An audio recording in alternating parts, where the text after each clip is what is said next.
shared with anyone else. It's just for our internal use. If there is someone that, missed the meeting that couldn't make it, that way you can share this link with them and they'll be able to watch it too. So since you mentioned Mr. Butch, let's go to him next. All right, thanks, Nicholas. Thanks, Dave. As Dave mentioned, I am the chair for the State Legacy Lands Conservation Commission. Dave mentioned all the activities associated with conservation easements that we do through the commission. I'm also the executive director for the Molokai Land Trust. I also work with Malia West on several other endeavors and projects as a partner. We are a nonprofit land conservation organization and protect lands through either fee acquisition or conservation easement. To date, all of our acquisitions have just ended up being fee acquisitions, so we actually hold no conservation easements.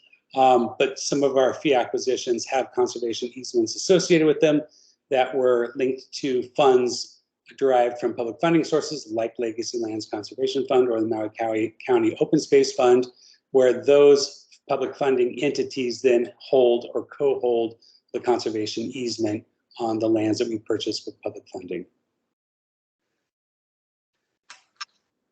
And Nicholas, you are muted. I am. Thank you. That was incredibly succinct. Thank you, Butch. It sounds to me like you've given that spiel a time or few in the past. So thank you, sir, for being on here. I really appreciate the time. Malia, you were mentioned by Butch, so you get to go next.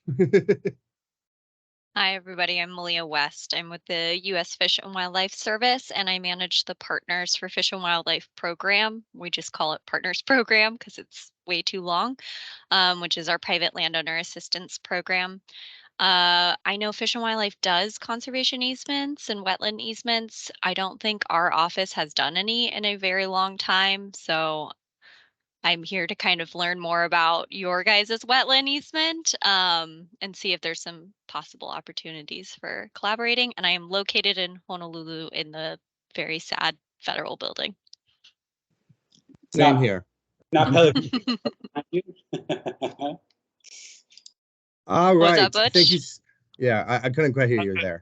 Look like you're at Pelikunu Overlook, in Molokai. It is. It is, places I dream of being instead of in the office.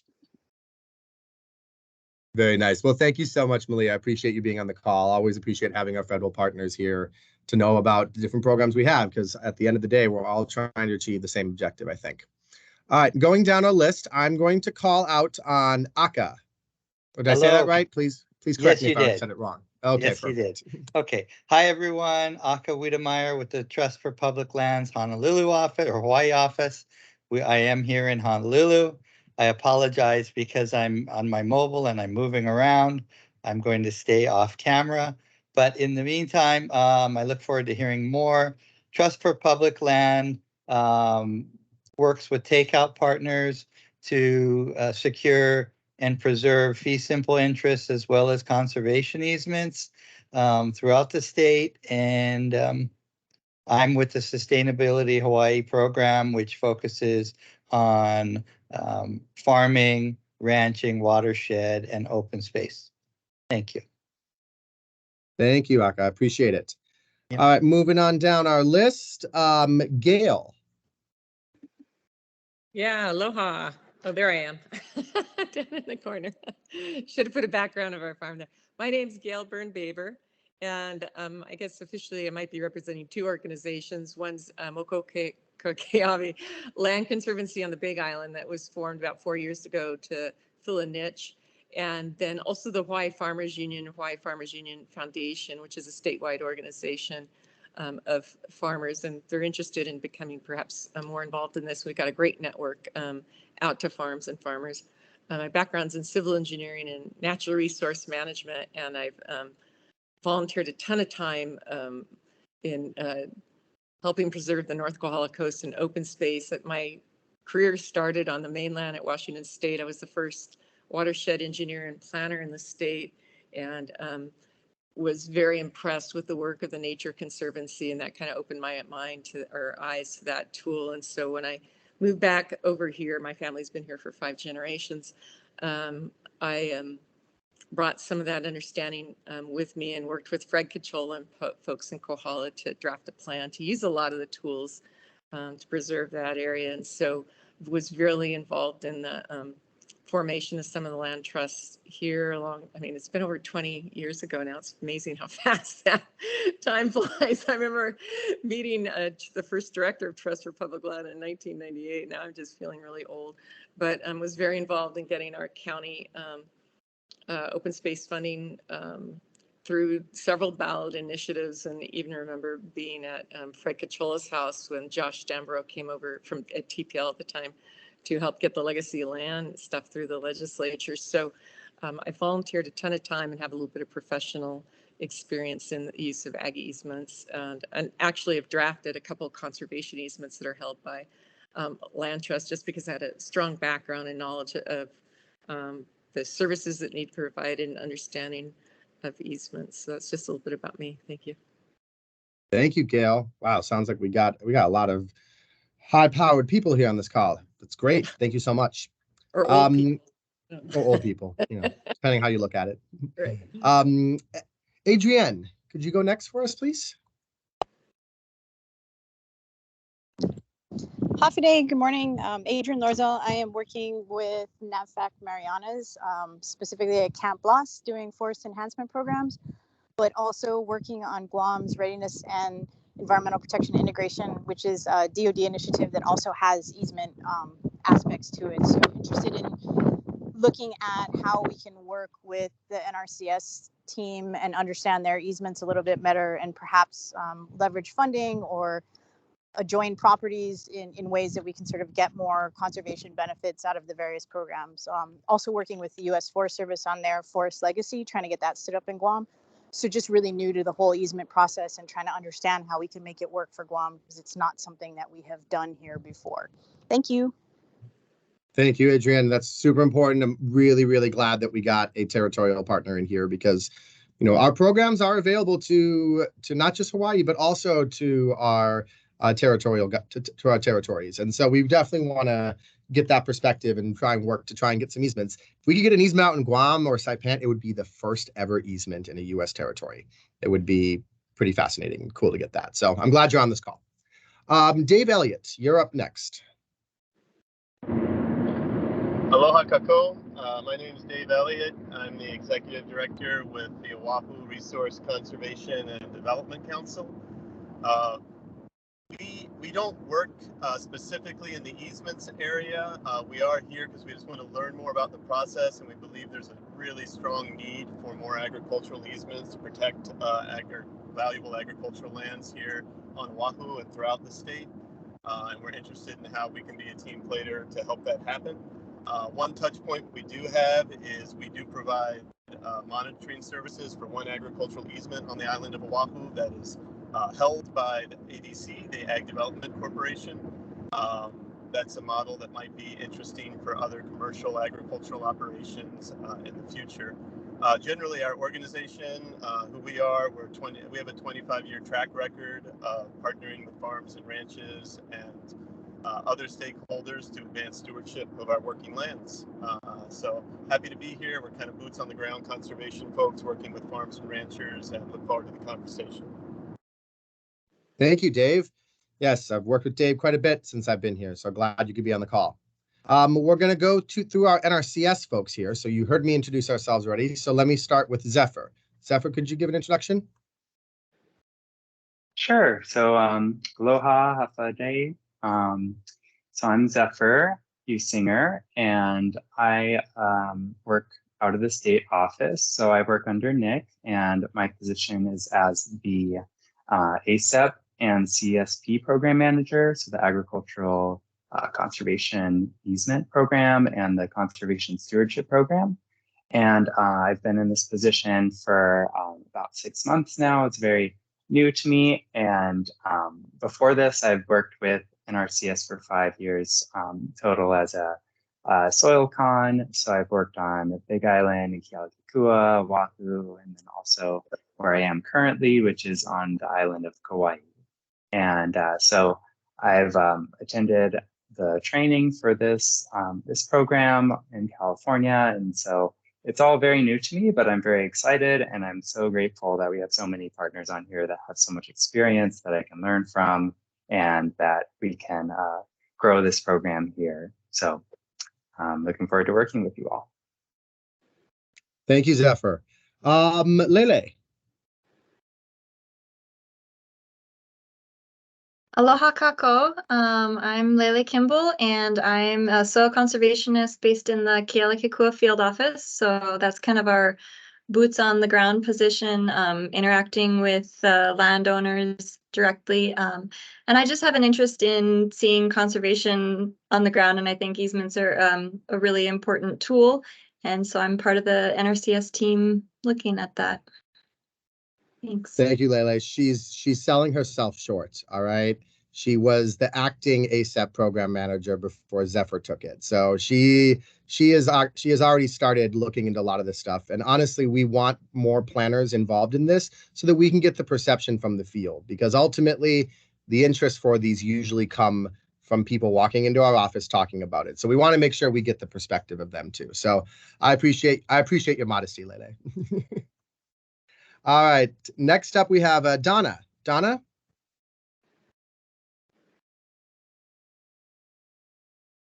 Oh, Donna, I think you're still on mute. There we go. Hi, I'm Donna. I work out of the Kaunakakai office here on Molokai.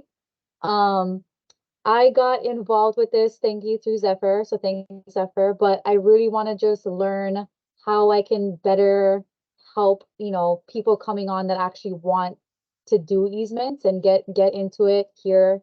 Yeah, I just want to learn and just make sure I'm doing it right so that the participant can have an easier time. Thank you, Donna. I appreciate it. So we're lucky here. We have a total of four NRCSers with planning experience. That includes all of us. But what we're most lucky about is we're lucky to have you, the members. We're going to be going through a presentation today, but because we're a small group, I want people to feel comfortable to interrupt. I want you to feel comfortable to ask questions, because if this was a bigger group, then maybe we would wait to the end. But because we're in a small setting, I'd rather have questions be asked while we're presenting it, so that we can kind of make sure that we're framing our discussions around questions that you as the partner have, and also to make sure that we can get the best out of these meetings. So Zephyr has prepared a very good overview of our easement programs that I think they would like to start off with. So Zephyr, if you want to take it away, and I'll be monitoring the chat and the hand raise, or you can just unmute yourself and interrupt Zephyr. That's okay too. Yep, perfect. So I'm going to start. I have a little poll. So those of you that aren't driving or are now at a computer, you can answer this question that should have just popped up. And so it's, have you heard of NRCS ASAP program before? And so this is the wetland restoration easement and the agricultural land easement.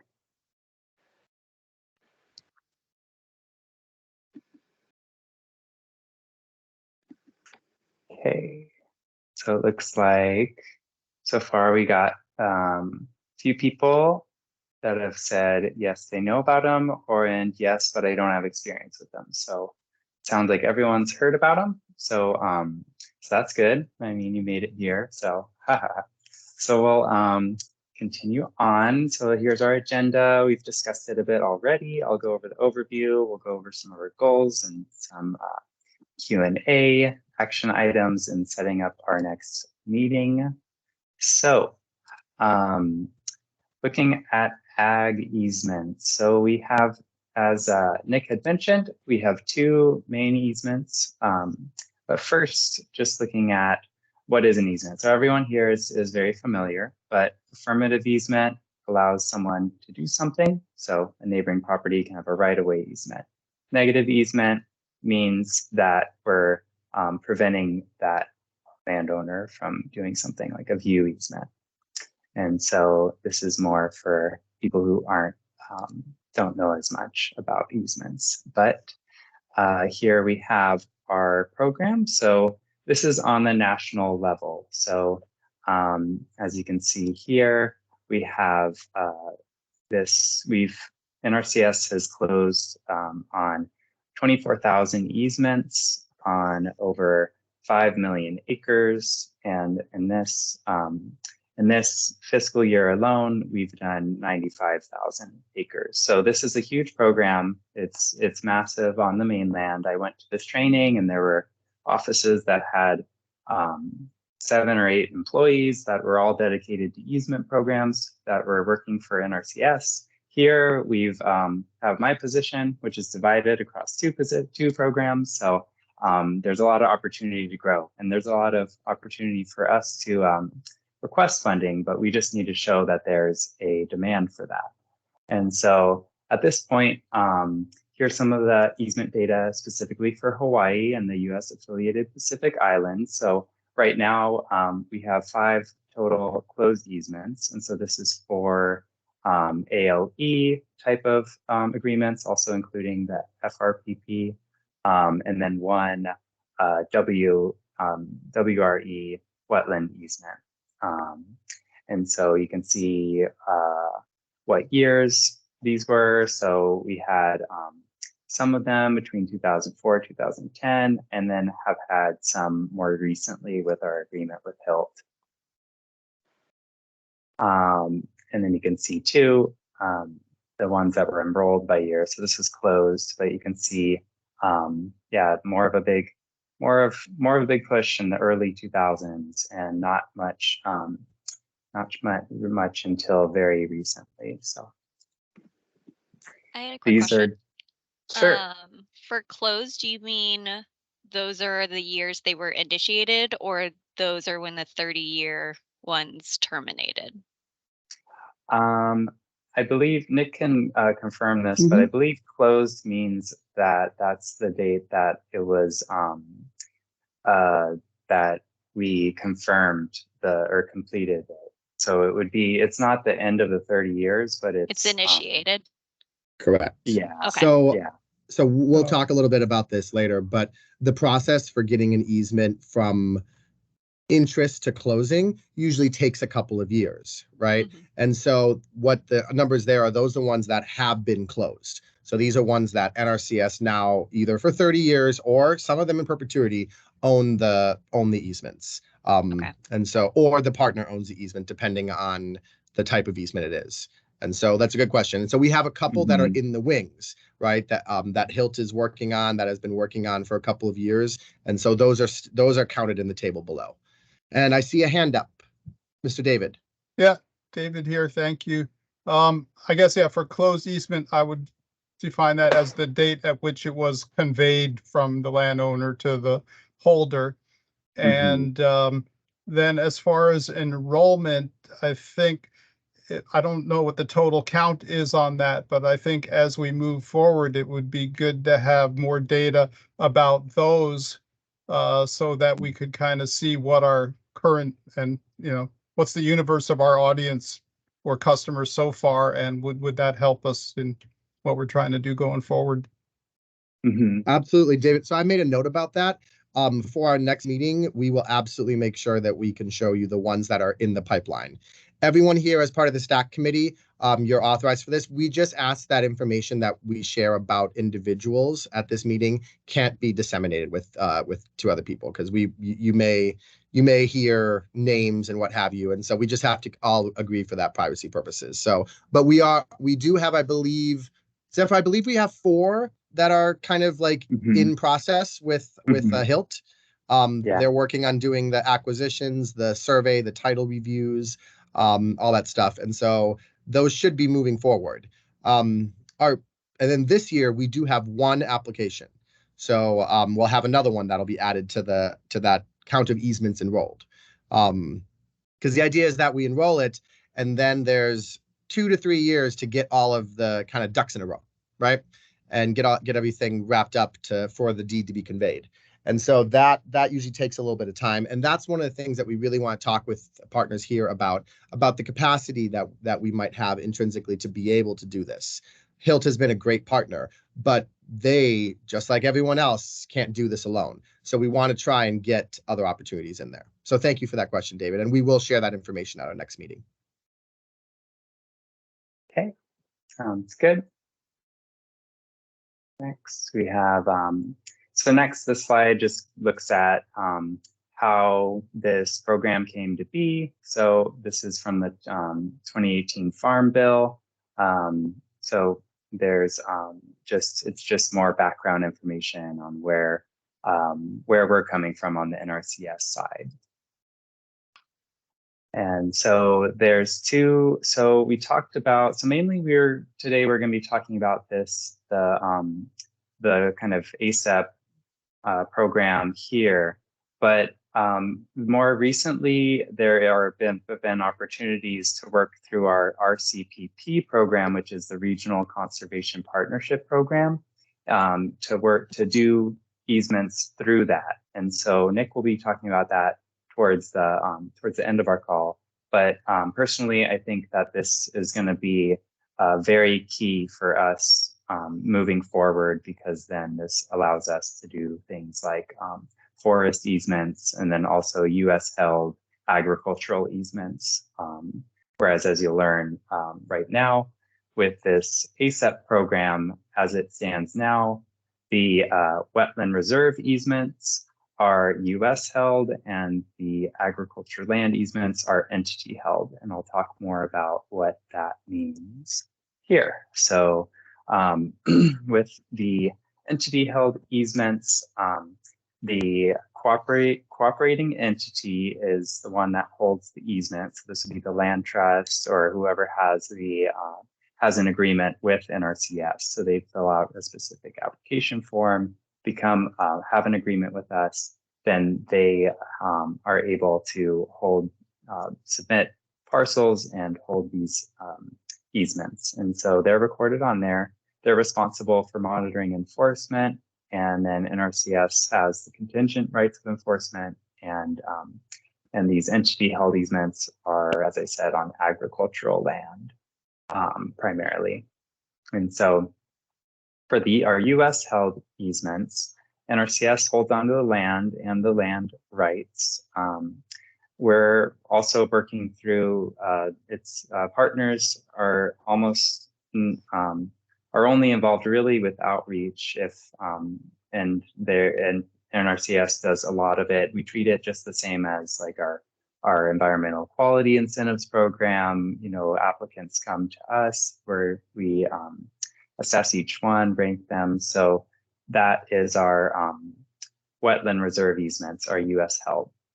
So that means that NRCS does everything here, and this means that the entity primarily does everything for the other one.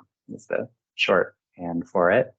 So our ALE is the purpose is to protect agricultural land from development, and so we're preventing it from becoming turning into housing. We're protecting agricultural land that has a high value to it, and so we're limiting any non-agricultural uses for that land. For our wetland reserve easements, we are restoring, protecting, and enhancing wetlands and maximizing basically for the purpose of wildlife habitat benefit. And we'll go a bit more into both of those. So for those wetland reserve easements, so as I said, we're maximizing habitat benefits for birds, wetland dependent wildlife. And the main thing to know about this is we're restoring. So we're taking a wetland that has been degraded by agriculture, converted from agricultural use, and we are restoring it and then maximizing those wildlife habitat benefits. So that means that they're both getting an easement to protect that land, but then they're also getting the easement with strings attached that they have to do certain practices to then restore that land. So did Malia, you had a question? Yeah, I had a question about if LOE would count as either A, being agricultural use in a wetland, and B, would LOE be eligible as a project under WRE? I'm going to take that one. I knew this question was gonna pop up, and Malia, I appreciate you asking it. One of the things for WRE that I think is an important distinction is that there is specific writing in the law that says that if it's going to be under a wetland reserve easement, it cannot be actively farmed. Okay. Now, I personally find that premise preposterous because we have no idea what these low E farms look like pre-contact. All right. And so the concept that we could potentially turn it from a low E process to something more natural is kind of ridiculous because we don't know what it looked like beforehand. To give you a good example, I worked on a WRE project in New Jersey where it was a cranberry bog.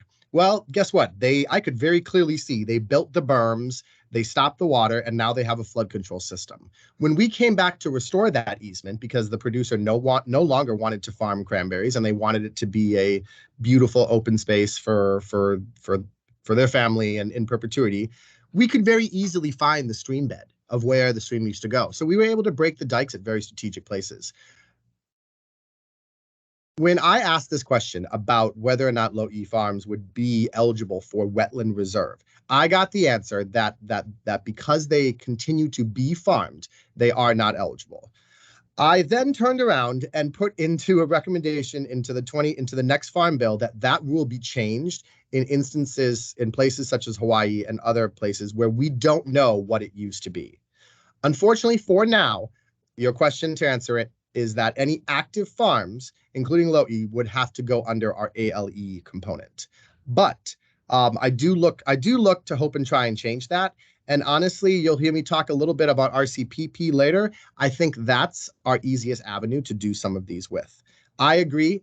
WRE is a better program when it comes to ensuring the long-term viability of it, as well as a better program from a standpoint of funding, because you'll hear from Zephyr later, but NRCS brings forward all the money for WRE, whereas for ALE, we only bring forward half.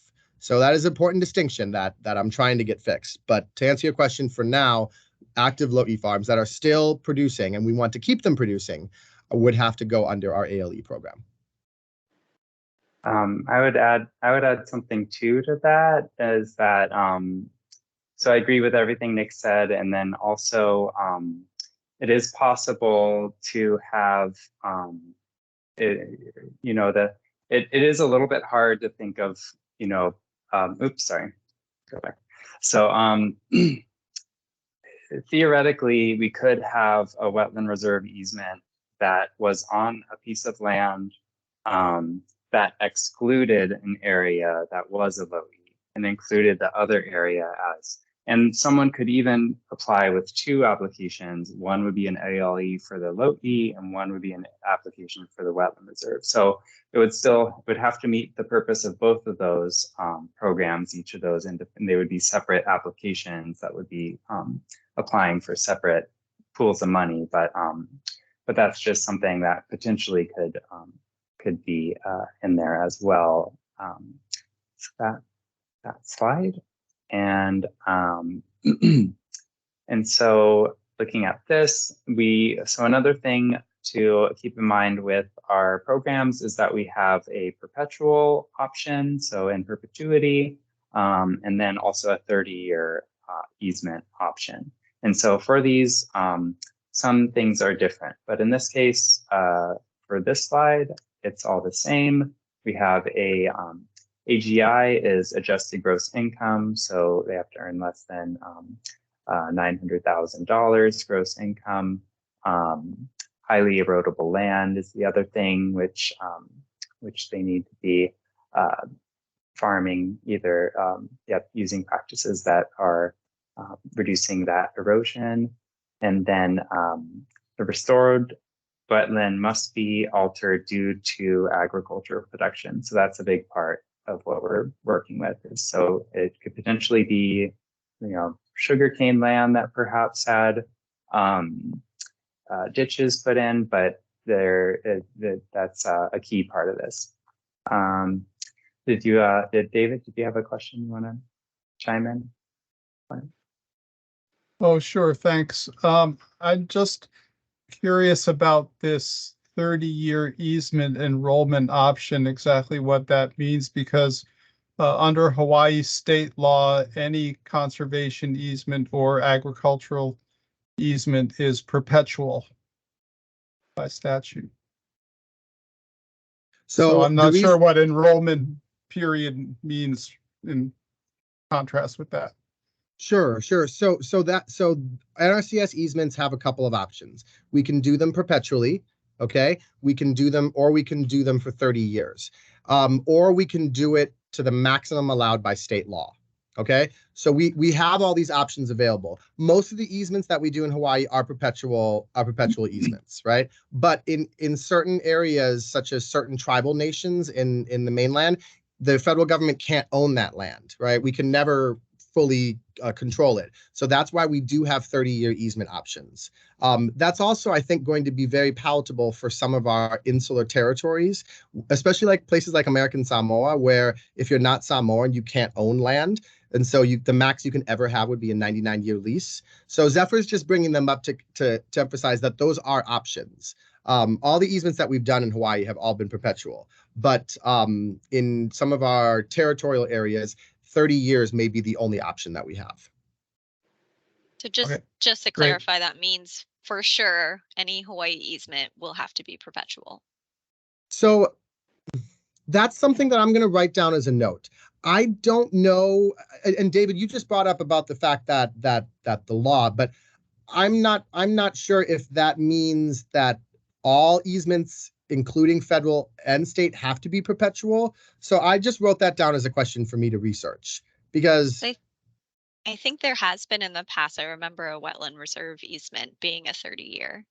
Yeah, because I think this is an option, because we're basically saying to the landowner, hey, we'd like the development rights for this property for 30 years, after which, you can do what you like with it. But David's making me think that maybe there's a reason why we've only done perpetual ones. But I'm with Malia. I've definitely seen some 30-year easements before, so I think it is an option. Adrienne, you had your hand up. So yeah, I have a quick question about kind of long-term leaseholds, thinking about that not being able to actually own the property.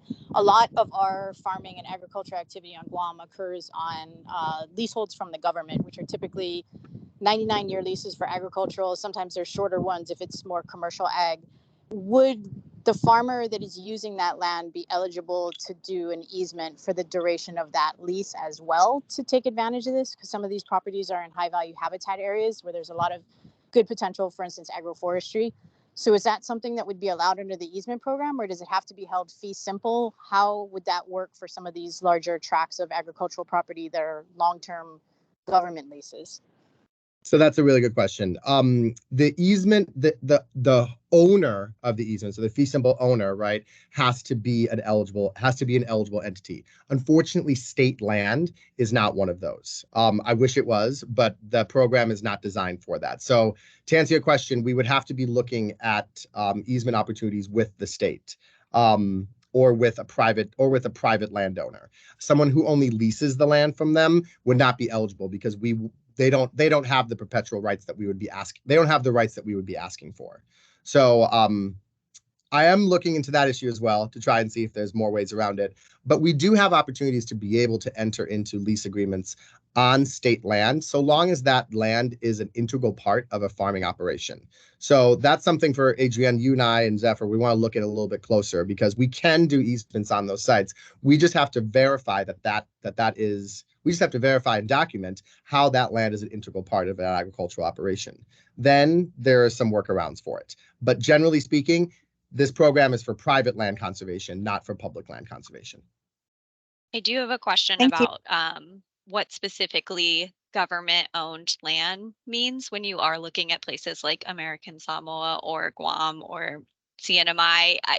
We're within my program trying to identify what is eligible as private land in these places where our statutes say things like federal and state, and don't really address territories and municipalities and other types of land ownership that are maybe government. So if you guys can find out the details associated with that, that would probably also open up some more opportunities. You hit the nail on the head there, because I was thinking about it because I'm actually in American Samoa right now, and I was thinking about how would I do an easement here, because the land isn't owned by the government, it's owned by the people, and the people own it communally, right? So how do you properly execute the right of a communal group of people? How do you properly execute a deed for the rights of a communal society?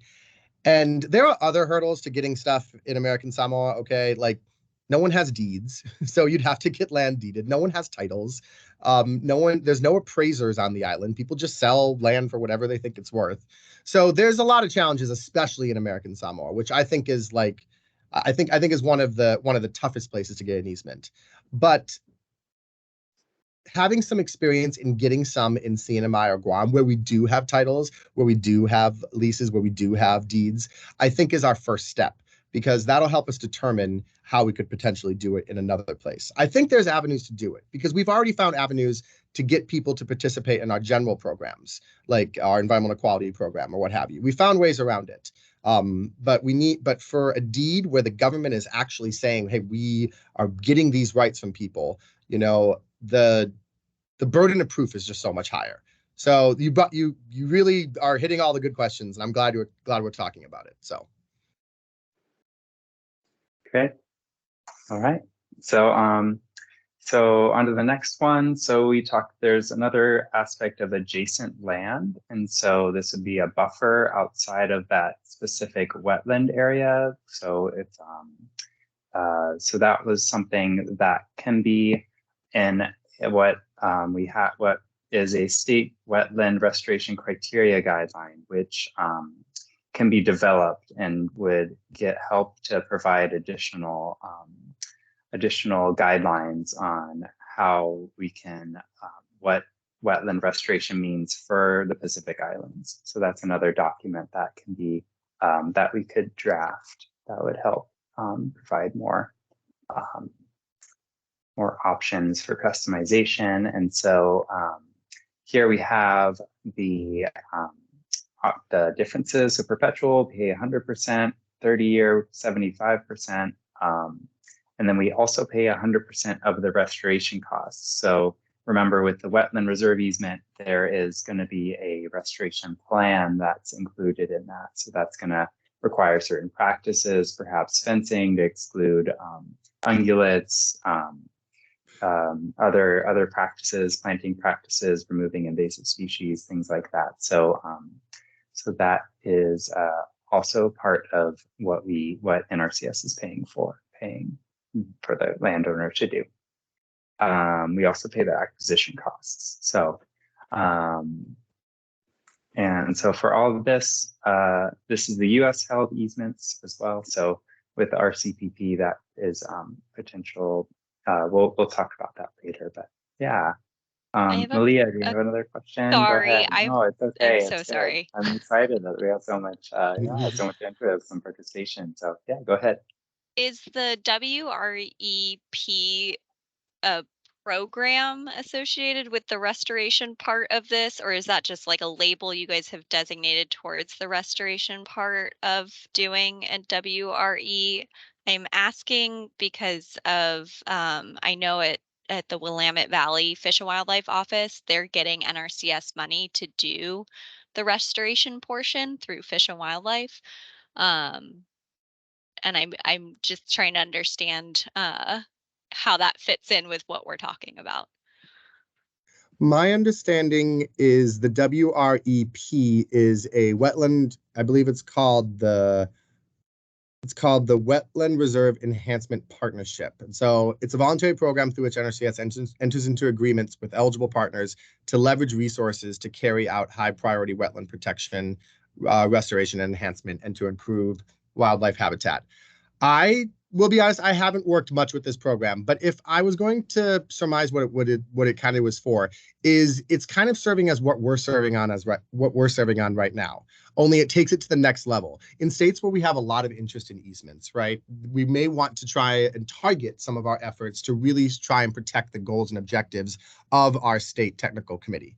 For instance, maybe our goal is to protect grasslands of special significance. Maybe our goal is to protect certain lands that is under threat of development. Anything that may be not getting funded, right, through our traditional ranking processes for the reserve program, for the easement program, sorry, would be an opportunity to participate in this program. I'll put it on the notes to provide more information for Zephyr and I to read up a little bit more on this one.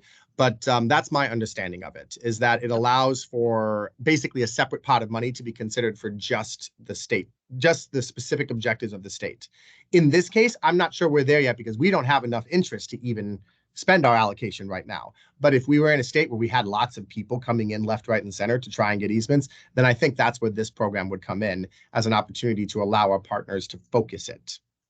So the restoration portion of the WRE, is that just part of the WRE, or would that kind of get captured in like an equip project or something?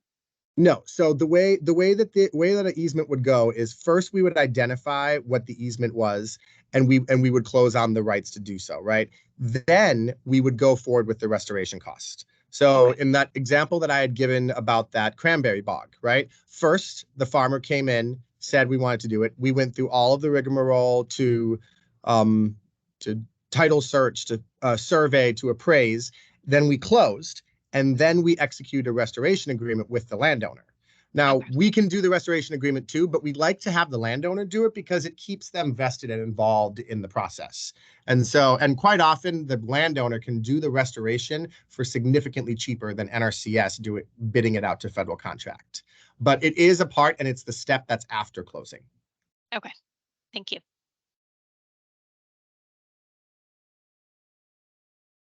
Okay, so so next we have the ALE program. So remember, this is the entity-held easements. So these ones are protecting the agricultural use and future viability of eligible land by limiting non-agricultural uses. So that's, and there's different categories, which we'll go through soon. Part of it is protecting grazing uses and other conservation values. So these are either perpetual or the maximum duration allowed. And then, let's see, so then we're helping, basically we're doing a cost share with the eligible entity. So we're providing part of that to purchase that easement. So in this case, the easement holder is the eligible entity.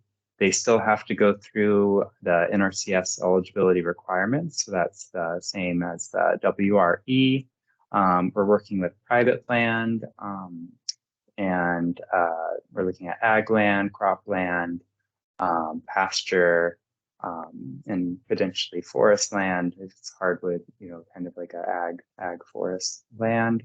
And then some of the eligibility categories include prime soils. So we'll look at a map of that next, but that's prime, unique, or other soils, at least 50% of the area that we're getting easement on. Then grassland is protecting grazing uses, and this is a grassland of special significance, and that's something that we'll look into a little later as well.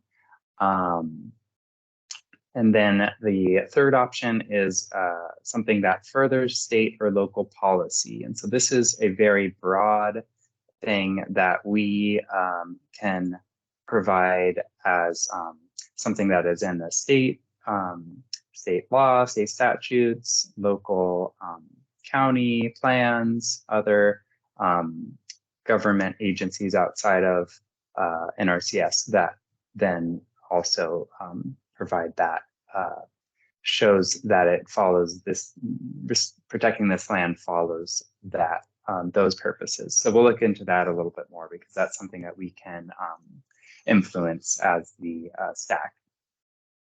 And so here's a map showing all of the prime, unique, and other soils across the islands. So that's so that shows that there's a large amount of all of the islands that does not include this. So it's important to have other options for those parcels of land, because basically these categories are based off of land that perhaps, you know, was good for sugarcane, but not necessarily for land that was good for low E. You know, if they said it was continuously flooded, they're like, oh, that's not prime farmland. So, so that is one of the hurdles that we're looking at finding solutions to.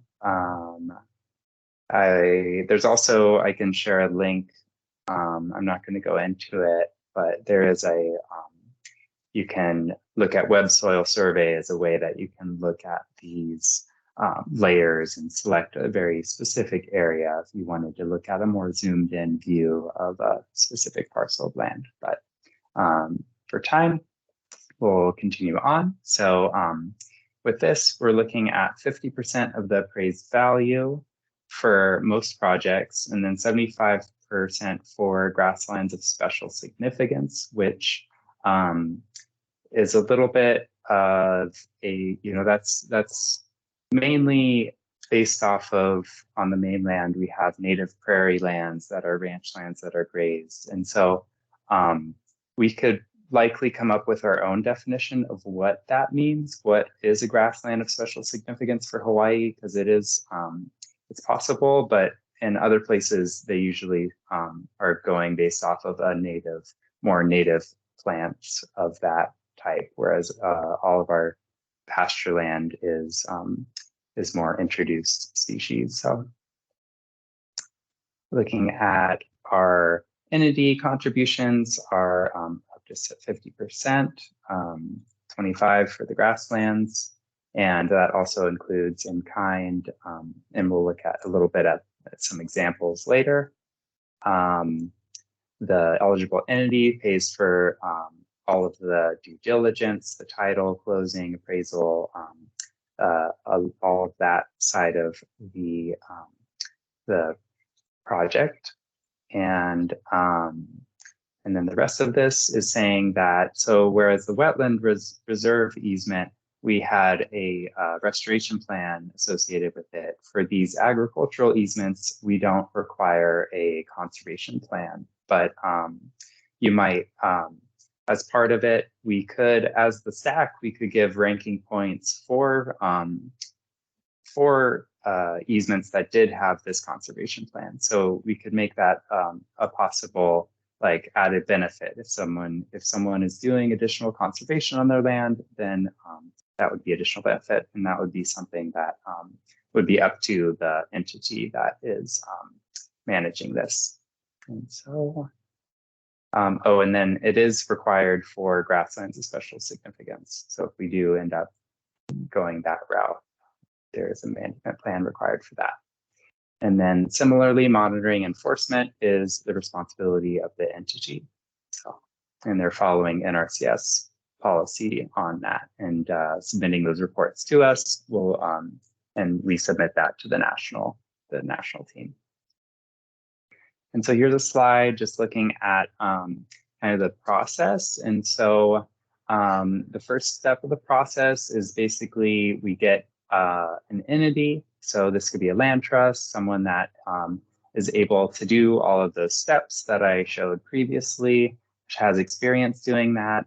They submit this form, CPA 41, and that basically they're submitting that to be considered an eligible entity by NRCS. So we then review that, make sure that your entity, that it's able to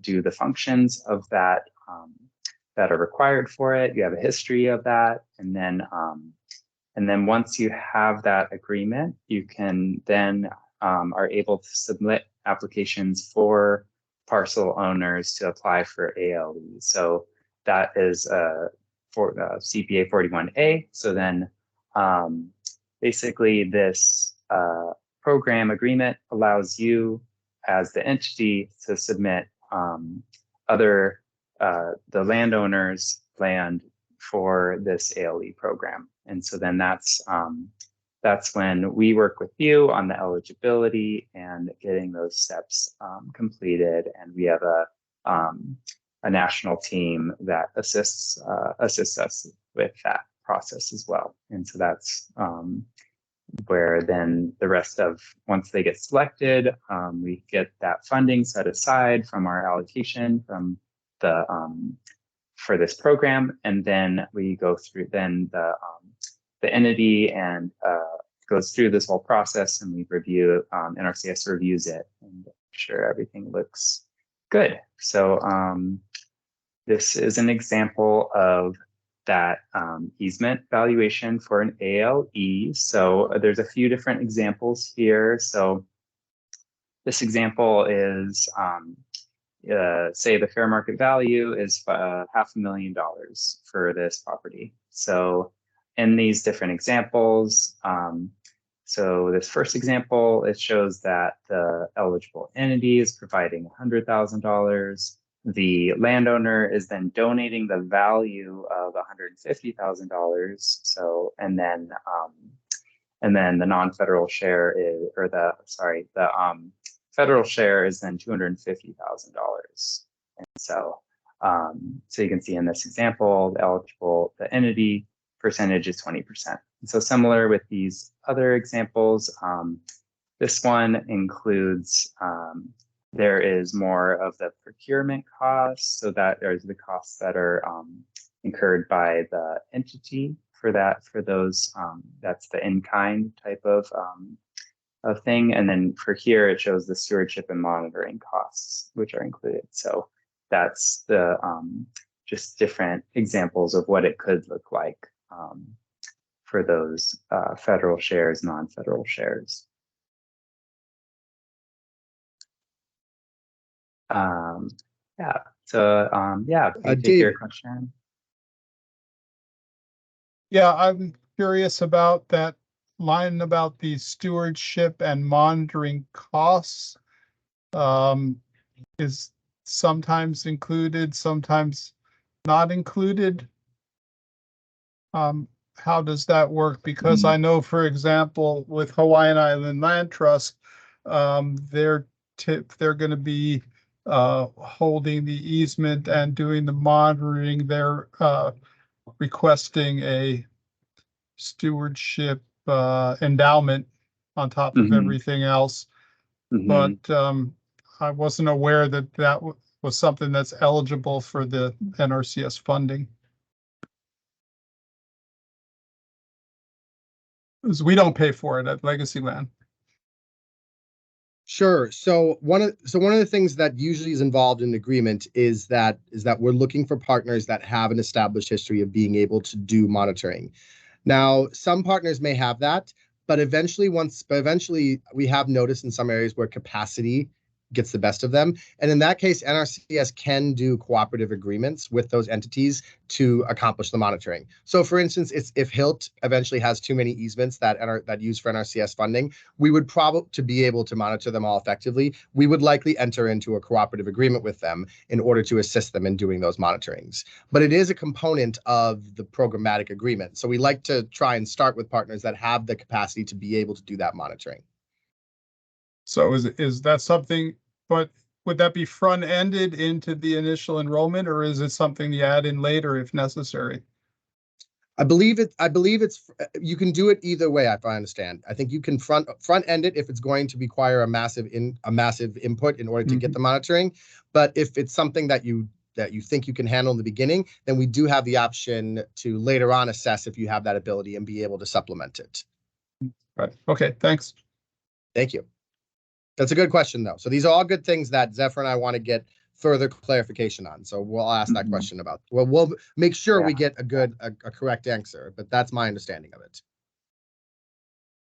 Yeah, I've added that to questions asked as well. So, so next, Nick will be taking us through just a very brief overview of the RCPP ASEP. There was a webinar for partners that was provided just a couple weeks ago. The recording has not been published yet, but once that recording is published, I'll share that. I'll send that email out so that everyone is able to access that. It's a much longer version that'll go into further detail. But yeah, Nick, if you want to go ahead and go with this. Sure, I'm going to be quick because I notice we're running out of time. I want to be cognizant of everyone's time here, but there's been such great questions, so thank you all.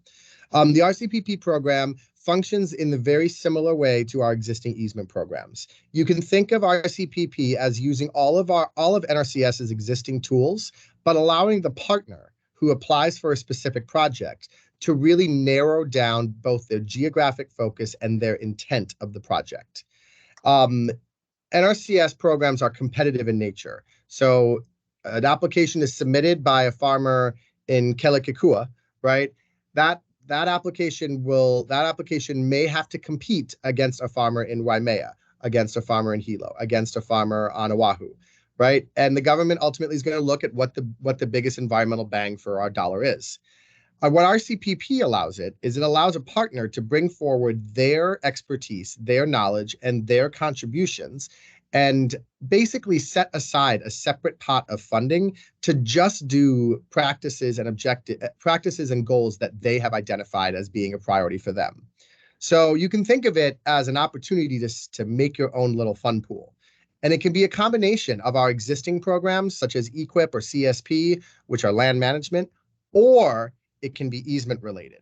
Now, it follows the same path as Zephyr had mentioned before. We have U.S. held easements and ALE easements. In RCPP, the biggest difference is that easements that would typically only be eligible for ALE, if it meets the goals and objectives of the partner's project, can be eligible under RCPP. So that means what we were talking about, Malia, before, is that means that RCPP, if that was a goal and you had the desire to pursue that as a project, then some of those low E farms could potentially be eligible for funding under NRCS, and NRCS would pay 100% of the cost. Now, the Regional Conservation Partnership Program is unique in the sense that we do ask our partners to bring some skin into the game, whether it be a combination of in-kind matches or whether it be a combination of cash and in-kind matches. But we do have two different types of easements. So entity held, again, similar to ALE, and US held, similar to WRE. The difference is that you can work on this for any type of land use. And because you as the partner are requesting it, there are some flexibilities in some of the limitations, such as AGI, and the area. So it is a good opportunity. However, it does involve a partner submitting a proposal first. Basically submitting a proposal saying, we want to focus easements in this geographic area to address these natural resource concerns. Then that proposal is pitted against other proposals in the state, and then a 5-year project is selected out of that. Yes, Malia, go ahead. Is the RCPP ASEP a separate application, or could you do an RCPP with a component of doing some projects just restoration and some projects being easement related, or are those kind of like two funding pools that you would apply for separately? No.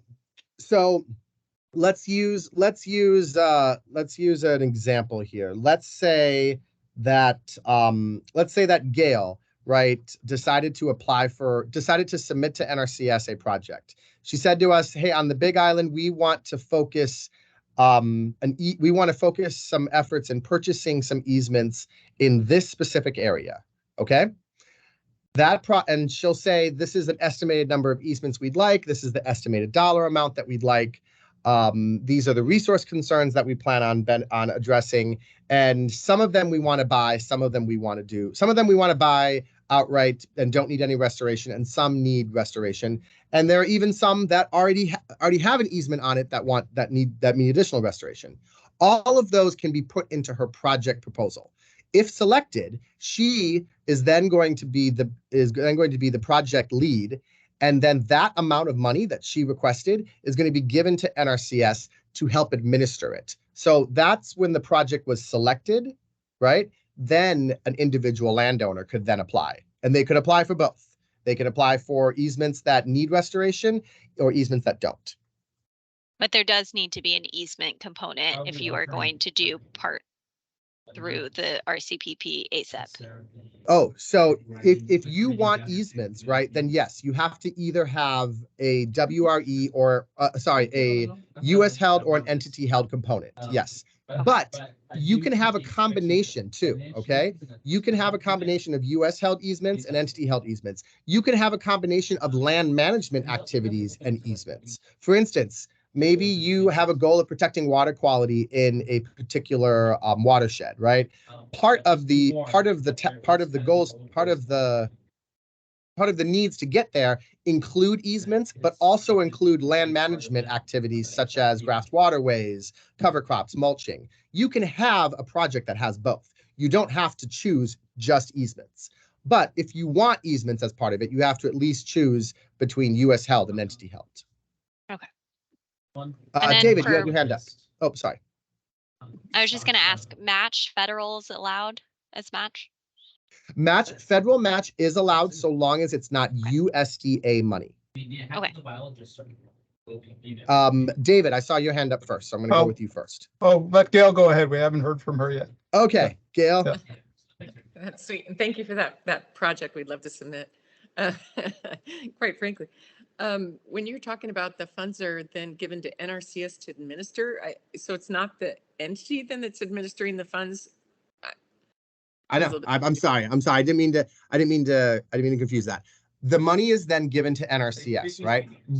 We hold on to it, right, until you are able to request reimbursement for it, right? So, for instance, you as the partner are going to go forward and do the title search, do the deed search, hazardous record material search. You're going to do all these efforts to get it to close, and along the way, you're going to have incurred expenses. So is NRCS. So we're going to keep that money, right? But when you're ready to get reimbursed for your activities on it, according to the schedule that we negotiated, that money is going to be there for you to receive.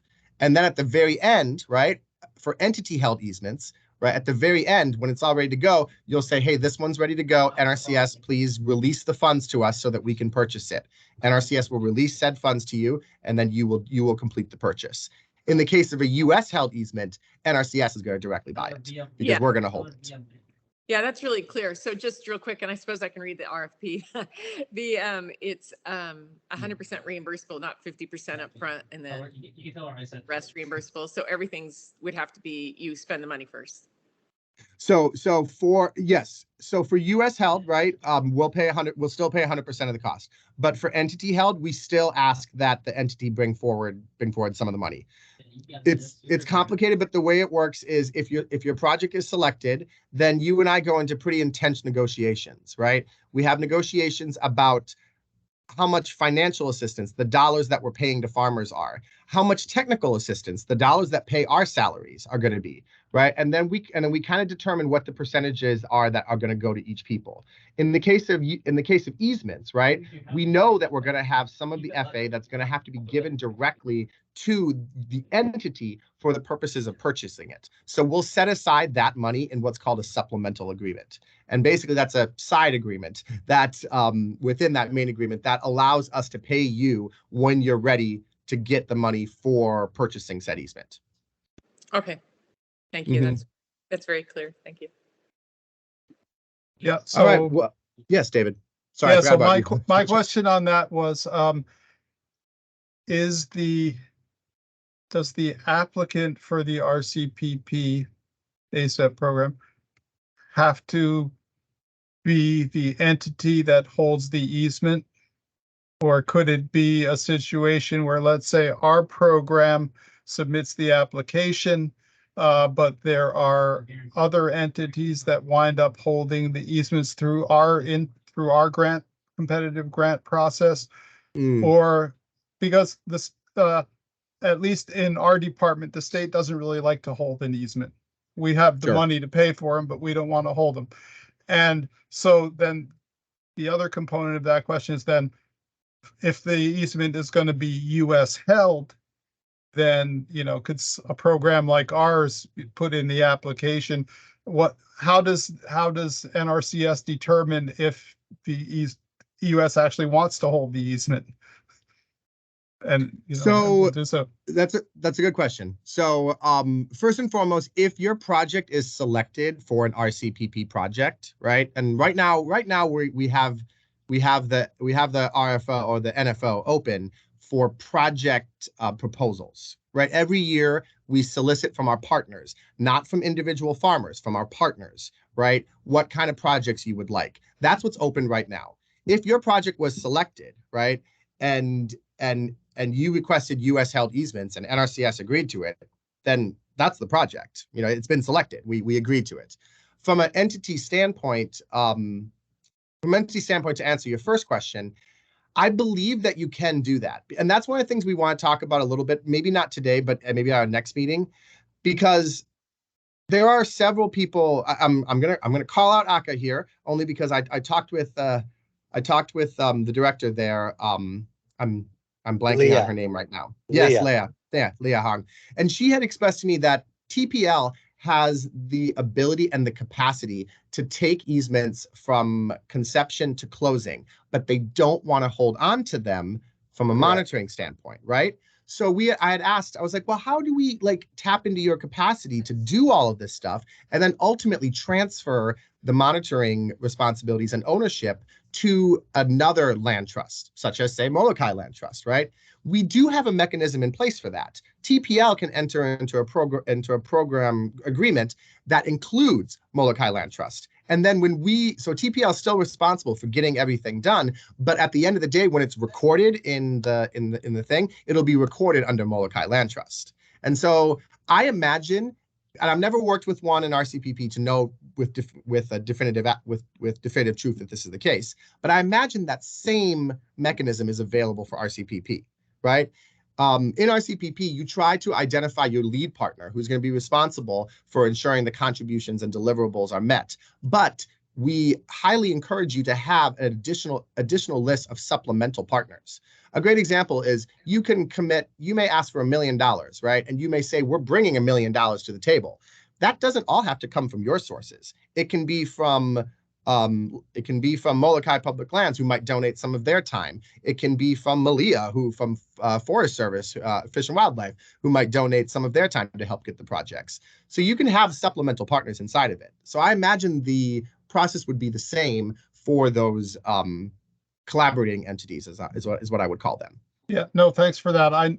In our division for the management related RCPP, we've been quite successful, and you know the DLNR applies for the RCPP funds, and the proposal outlines, you know, these are the types of projects we would implement with our partners with this RCPP grant funding. So I was just trying to figure out, okay, if it's working for that, for the natural resource management funding, natural protection, how does that translate into working for the easement acquisition program? So yeah, I've actually talked a little bit with maybe some of your coworkers about RCPP already. They had mentioned to me that just for this year, they just didn't know if they had the capacity to submit a proposal. But we're talking a lot about it in the hopes that next year we'll be more prepared, specifically to protect some of these forested areas, which is something that Zephyr mentioned. Our ASEP program, the general one, doesn't fit nicely for. So good question.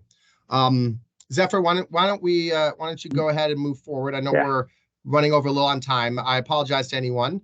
We'll try and go through it here a little faster so that we can get folks out here on time. Yeah, we're almost done with our slides here. So yeah, we already talked about this quite a bit. So we're looking at maintaining ag use for ALE. We're looking at basically NRCS is then is given power of control over how to manage that land for wetland and wildlife. They can still maintain other rights that are listed here, and there are for both of these there are minimum deed terms as well, so that goes over what the minimum requirements are. And so then here is a link to the Farmland Information Center. This talks a lot about ALE. It has a lot of resources that are good for partners. So I'll put that in the chat as well. And then we just have a couple more slides after this, but basically we're going into some of our goal setting questions and then action items. So yeah, given the time, what do you think? We should prioritize certain things, right? So I think going over the duties is important. And then I think some of this I can do over email to share. And then we'll want to go through our action, some of these action items. So what do you think, Nick? So I think, to be respectful of everyone's time, I'd like to just start off by going over what the NRCS Conservation Programs Manual says about the duties of this subcommittee. The other items on here I think are very important: the PIA protection priority memo, easement valuation, and gauging the interest.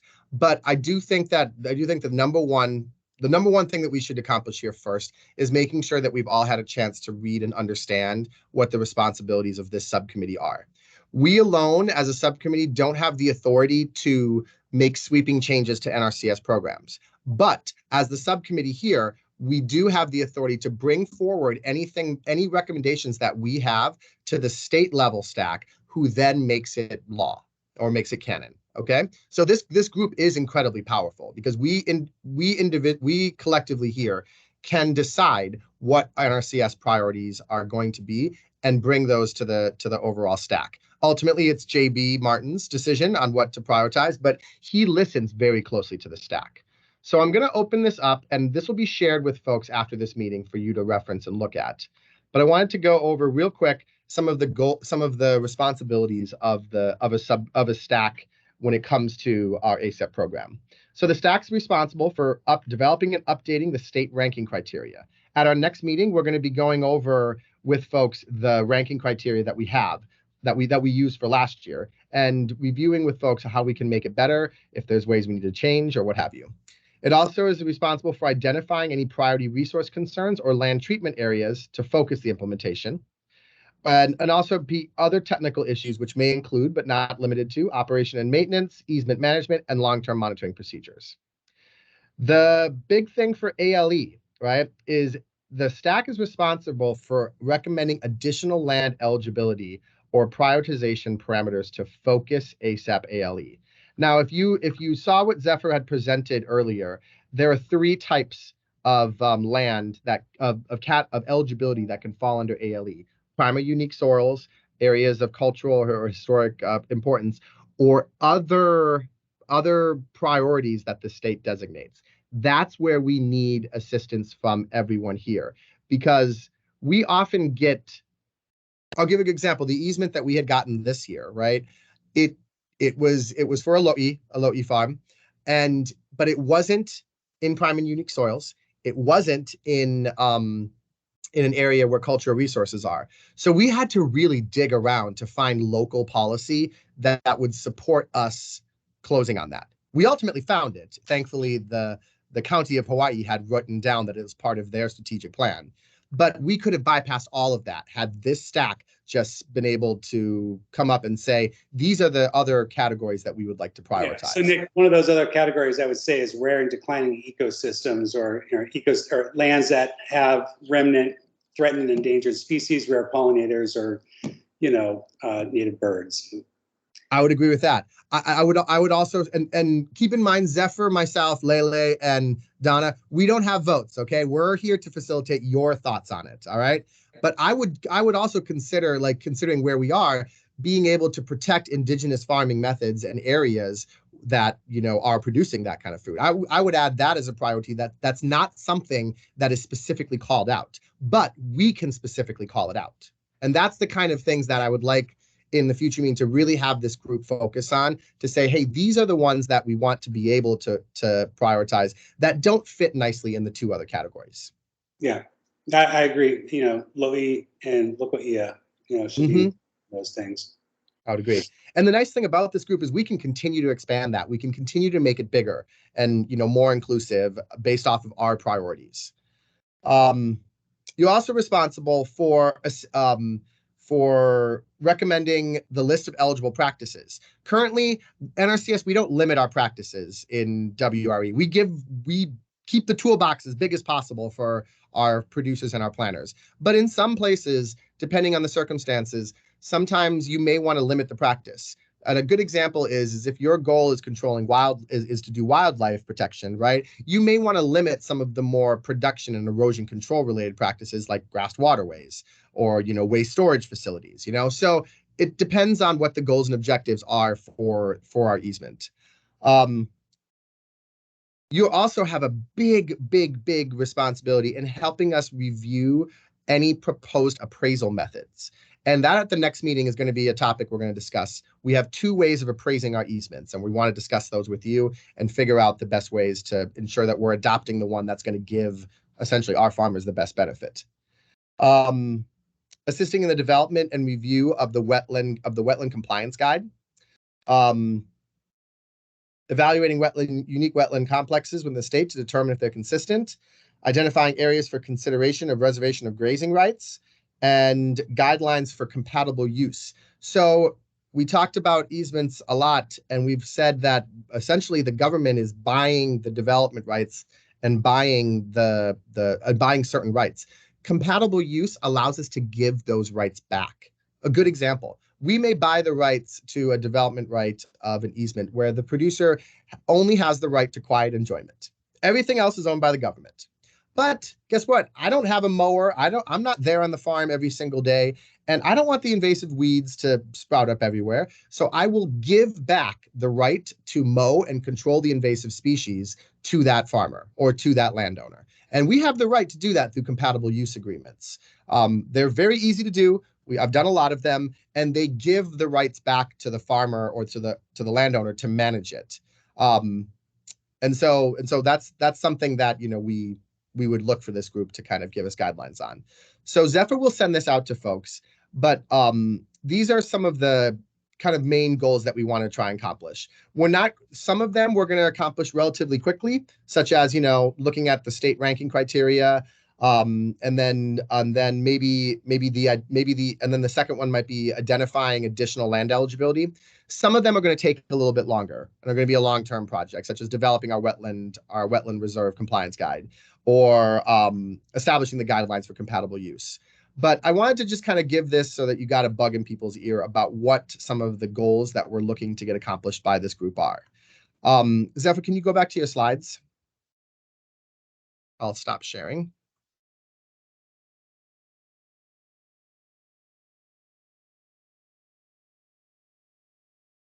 Okay. Oh, Now, started me at the beginning. No, it's okay. So, that's perfect. Oh yeah, no, you were on the last slide, I think. Yeah.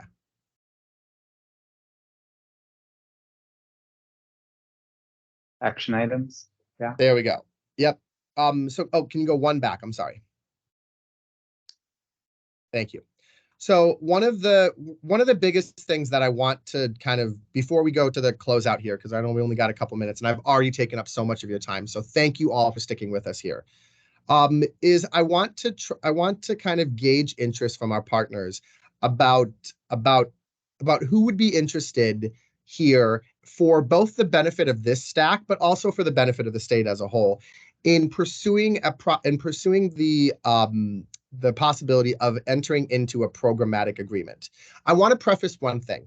Entering into a programmatic agreement is not obligating you as the partner to fund anything. All it is the proper mechanism to ensure that if you have a good project, that you can submit it. Because right now, the only people who can submit it are HILT, right? So I want to try and work, ideally, Aka, with you, to try and see if we could try and work through the process to see, A, what are the pitfalls we're going to hit, and then B, how can we make the process smoother for other land trusts in the future? So I'm hoping that at least out of this meeting, I can get at least someone to be willing to work with Zephyr and myself to review the programmatic agreement process and try and get one established. Correct. Yeah, I think TPL would be interested in certainly talking about it more. Okay. Great, fantastic. So we're going to probably reach out and work through that process with you and report back to the group on what we've learned, what the pitfalls were, what were the things that held TPL up, what were the things that you're concerned about? Because I guarantee you, if you're having them, other partners that we're going to try and pursue are also going to have them. Nicholas, I know back the Farmers Union is interested in having that conversation further, so thank you. Fantastic. Zephyr will make that note. We'll make sure we have it with both of you. Okay, so let's go to that next slide here because we are running a little bit over time here, and I do apologize. It's the first meeting. We've had so many great questions that completely lost track of the time there. So I apologize. We would like to propose that if possible, because we have such a small group here, that if possible, we could have these meetings quarterly, just until we get ourselves kind of established. And after that, we can move them to a lesser frequency. But until we kind of get ourselves established, until we kind of develop our guiding principles and some of the documents that we need for the STAC to make decision on, I was hoping that folks would be okay with us planning this meeting once a quarter. Does anyone have any objections to that? No? Okay. So then with that, we looked at when the next opportunity would be, and we looked at around October, and we have the 3rd, 10th, the 17th, or the 31st. Oh, and Zephyr's got a poll up. All right. So you can move the dates up based off of your priority. So if your best date is the 31st, and then it's the 10th, and then the 17th, then you really can't do the 3rd, then put the 3rd at the bottom and the 31st at the top. Don't worry about Zephyr or my calendars. We'll work around yours. I'm more curious. This is more important for the partners than it is for us. So.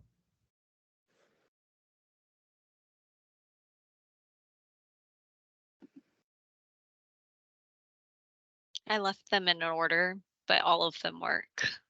Great, okay. Great. That was who said that? Malia said That's that. Malia. Yeah. Okay. Yeah. Just gonna keep track. I wouldn't do it on Halloween. That's almost like a holiday for most folks. Good point. Good point. All right. It's also we'll take one off of the worst traffic days of the year. Yes. We don't want to do that. Okay. Any other dates that absolutely do not work for anyone?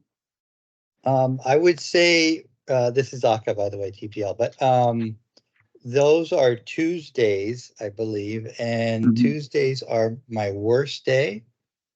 But mostly Tuesday, anytime before 1 works. Okay. Okay, and So I'm not 12 available. o'clock. Let's say 12 o'clock. Yeah. And Butch, I think you cut out. Did you say you're not available someday? On the 10th. Okay, not available on the 10th. Okay, it sounds like the 3rd should be good. Let's go ahead and lock that in. Zephyr will send out a calendar invite so that we can confirm it all. And what we'll also do. I've got yes, go ahead, Butch. Wetland group Zoom meeting from 10 to noon on the 3rd. Can we do it around that time? 10 to noon. Or noon? I think we can avoid that time. Yeah. Okay. Because Aka, you need it before 1, right? Let me just confirm specifically. Okay, we can do it 12 to 1 or 9 to 10. Checking. Hold on.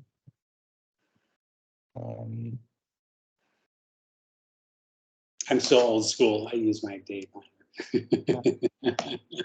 Yeah. Nothing wrong with that. Ideally before 12, but I can probably swing it if it's before 1. Can we do it 9 to 10 on the 3rd? Right. The thing is, the Marianas, it's a little harder because it's they're another 6 a.m. her time. Yeah. 3 hours different.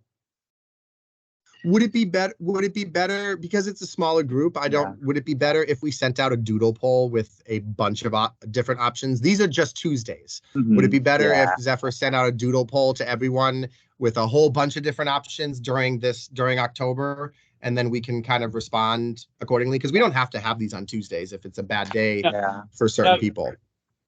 Yeah, I apologize. Okay. I have no, it's okay. Standing meetings on Tuesdays, so no, I don't want to take any more time than you're already agreeing to give to me. We can work around your schedule. So Zephyr, if we could make that an action item to send out a doodle poll to schedule the next meeting, okay? Yeah, thank you. Sounds good. Thank you. Also, Zephyr will also send out, and this I want to provide to you as an opportunity to read it first so that we can discuss it more at that next meeting. But we're also going to send out to you our ranking criteria that was used for this year. It's kind of a moot point this year because we had one application, so of course we funded it.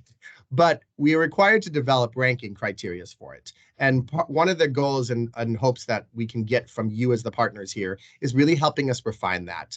The ultimate goal of this group is to increase enrollment in easement programs from all of our easement processes, right? But one of the goals that we really want to try and accomplish selfishly from an NRCS standpoint is to get your input on how we can develop a good ranking system. So we'll send that out in advance so that you can have some reading on the subject. But we're coming up just on 1 minute here, so I want to just go to see if there's any closing remarks, questions. You can say this was the biggest waste of your time, or you really appreciated it, or anything at all. I just kind of want to open it up to you, our partners, to kind of see if you had any immediate questions. This was just kind of our kickoff meeting, so. I'm just happy to see a lot of my partners in my regular day-to-day activities here. Pleasure working with all you guys. Thank you. And Dave, I see your hand up. Yeah, I enjoyed the meeting. I thought it was good information and a great group of people. I would just suggest that we capture those 2 items that came up for land eligibility. Butch's item on threatened habitat for endangered species, and then the item on LOE and local EA as priority items for land eligibility, and we forward those as recommendations to help formulate a decision more quickly when we take that up in the next meeting. Sure. Thank you. Sure. I think Zephyr has a note about that. What we'll do is we'll draft something it'll be very brief, and then we'll send it out for people to review and comment so that we can have something formal to present to the STAC. Once we present it to the STAC, JB will ask for comments and suggestions, and then more than likely JB will approve it. JB has had it, we have a great director here. He listens very closely to what people have to say, which is his job. So. All right. Well, without further ado, I want to thank everyone for your time today. Zephyr, I want to thank you for the hard work that you've put in on this presentation and understanding this program. All right. It is not an easy program. And so we wouldn't have been able to do it without your leadership. To the rest of the NRCSers on this call, thank you for being on here. Thank you for continuing to participate in this. And then lastly, to our incredible partners on this call. NRCS doesn't operate in a bubble. We are only as effective as the people that we work with to get our conservation on the ground. And it is my hope that through these continued meetings, we can increase the number of easements to get out there. To give you all a quick frame of reference, we have more money in this easement program than we possibly know what to do with. Okay? So the opportunity, right, is incredible. Our job as this goal is to make sure that we have the capacity and the will to get those easements out. I firmly believe in this program, and I firmly believe in the ability of what we're doing here. And so I just want to say thank you from the bottom of my heart for your time. We'll try not to take up any more than is absolutely necessary, but thank you again, and I hope you all have a fantastic rest of the week. Mahalo. Thank you very much. Thank you. Thank you. Aloha. Thank you.